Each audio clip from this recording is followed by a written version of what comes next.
There's some big rats up there somewhere.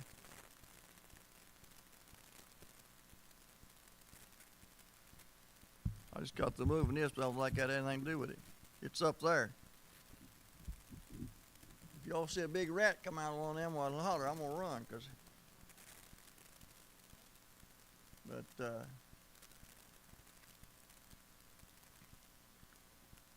Matthew chapter 4, verse 12 is where we're starting at.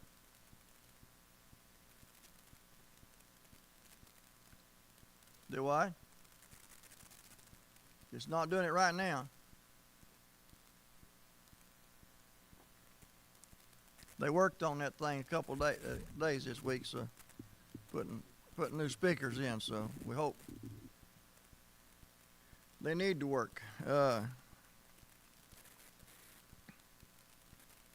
course, the last time we met, we talked about Jesus being in the wilderness for 40 days and being tempted by Satan and the different temptations that Satan tempted him with, and then it said he left him at this time for a season.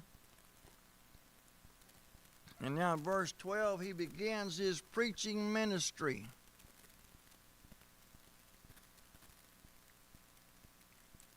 Now when Jesus heard that John had been taken into custody, he withdrew into Galilee. And leaving Nazareth, he came and settled in Capernaum, which is by the sea, in the region of Zebulun and Naphtali. This was to fulfill what was spoken through Isaiah the prophet, the land of Zebulun and the land of Naphtali, by the way of the sea, beyond the Jordan, Galilee of the Gentiles. The people who were sitting in darkness saw a great light, and upon those who were sitting in the land in shadow of death, upon them a light dawned.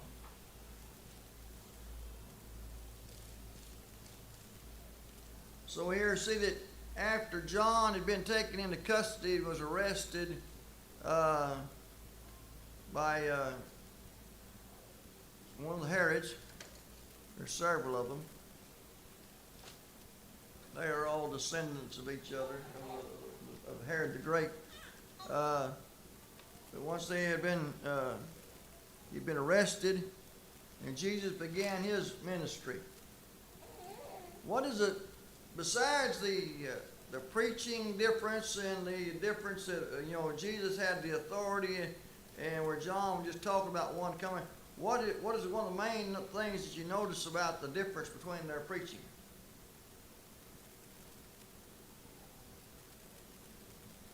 He rephrased the question. Where does it tell John done all his preaching at? Out there in the wilderness by the river, didn't it? When Jesus begins his preaching, he goes to the people. Names all these different towns. The people come to him also, but he goes to all these different areas where John's in one area and people are flocking to him. Of course, people are hungry for something new. Remember, it's been about 400 years since God has spoken to any prophet. And they were told by the prophecies that a Messiah was coming, and that he would be in the order of, after the order like David, a king over all of Israel, and would be king forever. And so they're looking for this Messiah. And so they are eager to hear what John has to say, and so they go out to him. Now Jesus, when he begins his ministry, people they do come to him, but he goes to the people. He travels around. He's going to name all the different areas in this chapter where he goes to. And he goes to each of them, and he performs miracles and does preaching in each and every one of these places. So he takes the gospel to the people. That's what we're supposed to do today, isn't it? Is take the gospel to the people. We take it to the people, and when we have a discussion with someone on a one-to-one basis, we have to find out where they are at, and then we take the gospel to them from where they are at. Spiritually and knowledge-wise. If it's a person who doesn't believe in a God at all, then we got to start from the beginning, don't we? First of all, we got to convince them that there's a God and He created all this stuff. Because most of your, virtually all of your school books, they go with the Big Bang Theory and what have you, and evolution and all this stuff, and God is not mentioned at all. And so we have to convince them to start out with that a God created all this stuff, that He set up a plan, and then we can take them all the way from the beginning up to where we are today, in the times of Jesus, in the kingdom. Many people are still looking for a kingdom. Well, the kingdom's been here for almost 2,000 years. It's a spiritual kingdom. But anyway, this is one of the prophecies that Jesus fulfills. It says Isaiah made the prophecy out of the land of Zebulun. Is Naphtali, is that the way you pronounce that, Leland? You're my... I believe that's correct. That's close enough? We all know what we're talking about anyway. All right? I think that's right. Okay, there are two tribes of Israel. I say out of that area, which is the area Jesus is preaching, there'll be a great light shine to all the people. And that's what Isaiah was talking about. That's what his prophecy was about. Jesus fulfilled it.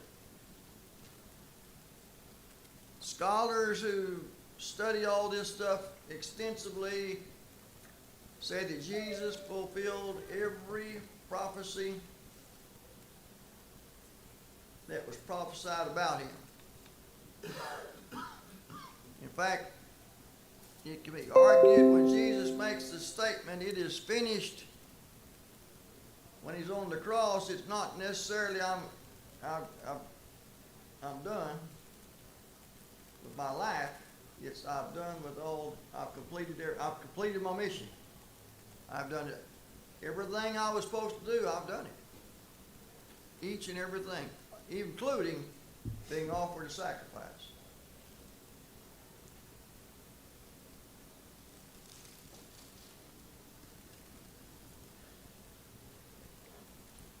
It says, from that time Jesus began to preach and say, "Repent, for the kingdom of heaven is at hand."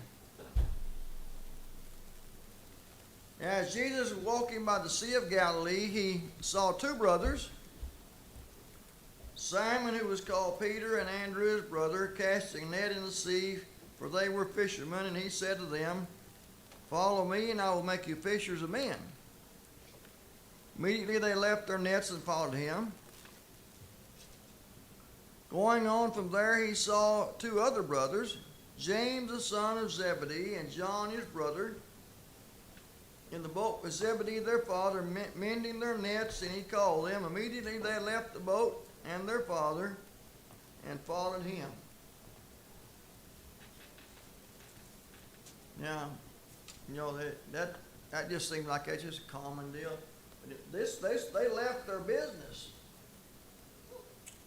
They wasn't fishing like most of us would go fishing just to have a day off or to see what we could catch. They were in the fishing business. And James and John, they left their father in the boat. I think some of the other accounts will even say there was workers also involved. Just walked off and left the whole deal.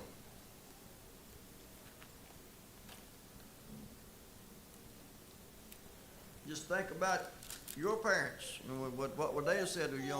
We was busy working, and well, I'm going to go follow somebody and just walk off and leave. You think they'd let you go quietly, or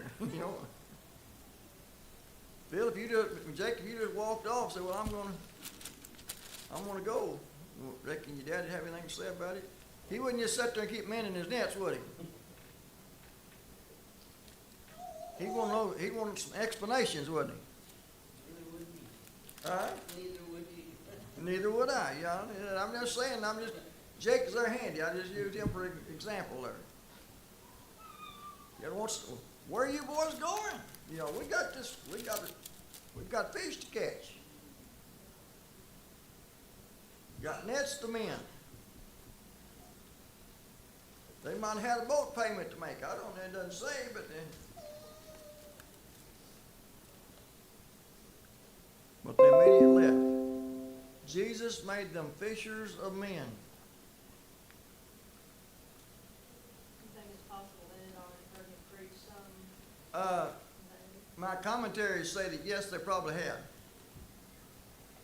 It doesn't tell us here that they had, but my commentary said that they probably, this wasn't probably the first time they had heard him speak. They were already convinced he was somebody important, somebody influential, somebody spiritual, and had a good message. And whenever he said, "Come follow me," well, that's what they were ready to do. That, you know.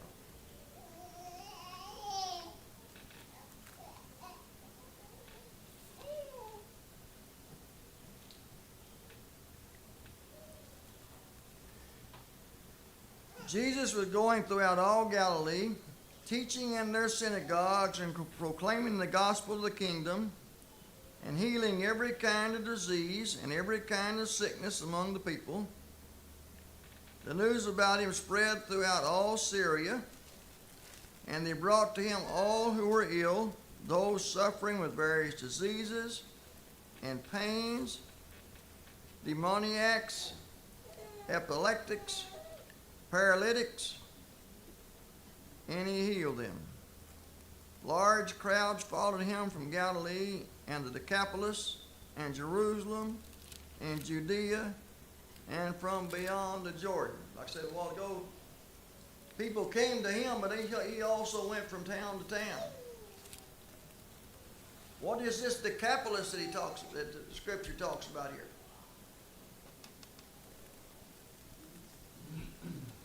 Do what? My version says demon possessed. Huh? Mine says demon possessed. It doesn't say Decapolis? No, a town is what I'm talking about. No, I thought it was No, I'm not talking about the demon. We're gonna get to the the demoniacs in a minute. You said demonic or? Yeah, no. They said he followed them. They followed him from Galilee and the Decapolis and Jerusalem and Judea. What is the Decapolis? Isn't it another region? According to my commentary, it's a group of about 10, Deca's 10, a group of 10 cities who kind of banded together, little local towns, in case somebody decided to jump on them. They all had robbers or whatever. They kind of all had an agreement to kind of protect each other. That's what the commentary said. But it's all in this same region, but it's 10 little towns, little communities. Kind of like as an example today, we got fire departments that's all over, and they're all volunteers. And if a fire happens here, why people come. Kind of that kind of a situation. But Jesus went everywhere, and plus the people all came to him. Now, going back to the demoniacs. Now, he says that these people were suffering with various diseases, pains, demoniacs, epileptics, paralytics, and he healed them. So he makes a distinction here. There are many today who wants to say, well, the demon possessed are just people who are mentally ill or whatever. But the writer here makes a distinction in these different things. The person that fell down wouldn't, and throw himself in the fire. The demon caused it. He wasn't just, because epilepsy caused people to seize up. But he makes a distinction here between epilepsy and paralysis and different things, and the demons. The demons, when they entered somebody, many cases they had supernatural strength.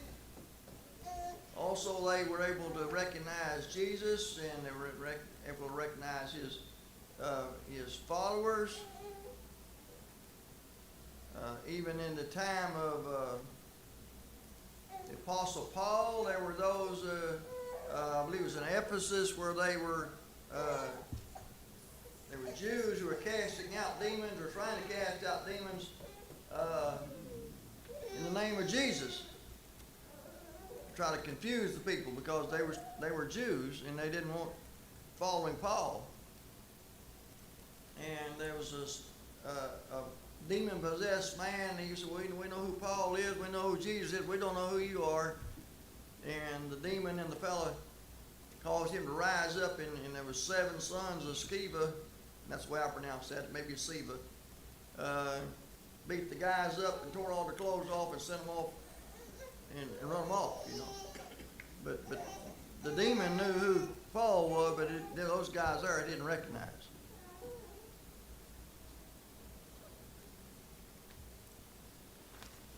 Any questions on this chapter?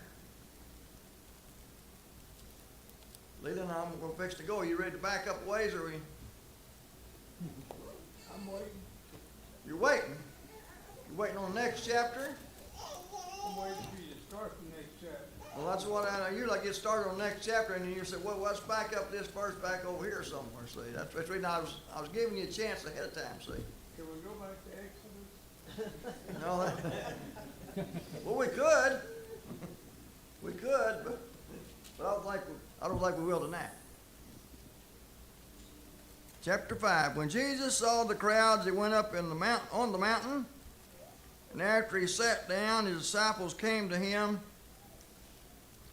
He opened his mouth and began to teach them, saying, Blessed are the poor in spirit, for theirs is the kingdom of heaven. Blessed are those who mourn, for they shall be comforted. Blessed are the gentle, for they shall inherit the earth. I think that King James would say, Blessed are the meek. Blessed are those who hunger and thirst for righteousness, for they shall be satisfied. Blessed are the merciful, for they shall receive mercy. Blessed are the pure in heart, for they shall see God. Blessed are the peacemakers, for they shall be called sons of God. Blessed are those who have been persecuted for the sake of righteousness, for theirs is the kingdom of heaven. Blessed are you when people insult you and persecute you and falsely say all kinds of evil against you because of me. Rejoice and be glad, for your reward in heaven is great. For in the same way they persecuted the prophets who were before you. Okay? All these different things. What is the title? What are these called? It's the Sermon on the Mount, but what are these different things here? What are they called? Beatitudes. That's a $10 word for what? Blessed. Blessed. Yeah, it's a Latin or whatever kind of word, but it's blessed. That's what it means. The beatitude part, and that's what each one of these sayings they start out with blessed. If you do this, blessed you do that, blessed you do that. What is the difference between this and the way that people had been worshiping God? This is a whole new attitude. Remember, we're living in an era where the Pharisees especially, they are dotting all the I's and crossing all the T's, and even going as far as the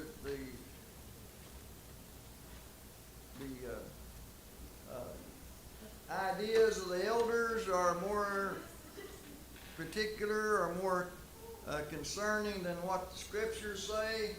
But be sure you do everything just exactly right, no matter where your heart is. Jesus here is saying that it's your attitude, and your concern for others, and your concern for others' feelings and the troubles that other people have. That's what counts more than anything.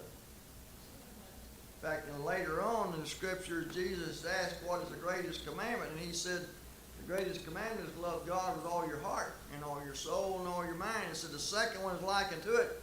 He said that's love your neighbor as yourself. And then one of of the guys asked him, well, just who is my neighbor? He wanted to justify himself, and Jesus tells the story of the Good Samaritan. And the neighbor was the neighbor was the guy who took care of the guy that he found that needed help. That's who our neighbor is, the one that needs help. Leland, you got a question? Yeah. Just to bring your point home here with verse 20, it's saying exactly what you're talking about. He says, unless your righteousness surpasses that of the scribes and Pharisees, you'll not enter the kingdom of heaven. Yeah. That's what this whole sermon's about, is what they're doing won't cut. Yeah, yeah. And like I say, they're dotting all the I's and crossing all the T's. They're making, they're getting everything just, but it's their attitude and the way they're doing things. That's what's not right. That's what's not right.